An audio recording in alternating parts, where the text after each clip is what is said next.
Hi, I'm Ken Miller with the National Academy of Sports Medicine, and I'm here with Carolina Ray of C-Ray Performance, and we're here at the training station in Alameda, California.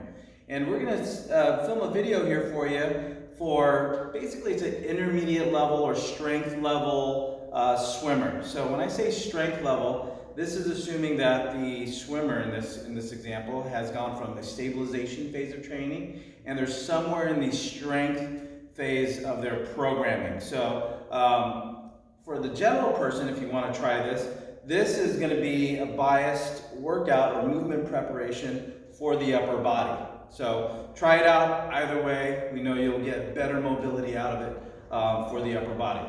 So Carolina here has a Theracane. Now any hook type of implement that you can use to get around back of the shoulder, across the top, or down here is going to help out. There's a lot of options out there, but Theracane has been one of the bigger ones out there for the last few decades. So what she's going to do, she's going to take that hook and she's going to focus on right now is the teres major. So she's going to be right above the armpit. So the thing about the teres is that it lies right above the lats. So if you get the teres or if you get a little bit of the lat, either way, both those muscles, when they're overactive, especially when you have that computer posture, you're flexed, you're rounded forward, this area in general tends to get tight. So if she's in this area, she's in the ballpark. So what she's going to do, and go ahead and give a side view there, Carolina. So she's going to place that hook knob right on the back part of the shoulder blade, and then she's holding on to these knobs in the front to help leverage her to get that knob into the back of the shoulder.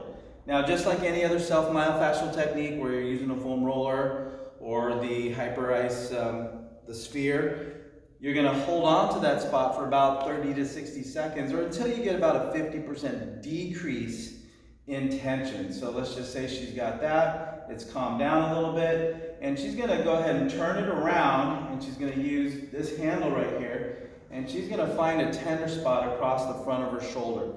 So here we're going to get more of the pec region. So she's going to hold on there, she can hold on there, she can hold on out to the front part of the hook, and she just lets the weight of her hand or her arm come in and just adds that pressure. A lot of times there's enough tenderness that you don't have to push all that much. How's that feeling? Great. Right? So she's holding it there, and again, she doesn't have to put all that much pressure to get a little bit of tension to get that, elicit that relaxation response.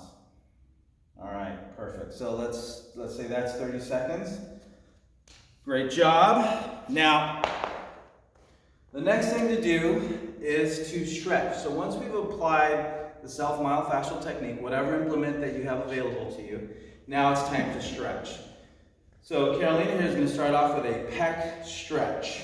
So she's going to take the physio ball and she's going to put her arm out to the side. Now again, the pec and the shoulder, it's a fan-shaped region here. So the pec fans out towards the clavicle and the sternum. So if you want to come a couple degrees up or a few degrees down, it's all going to hit the same region but at different angles.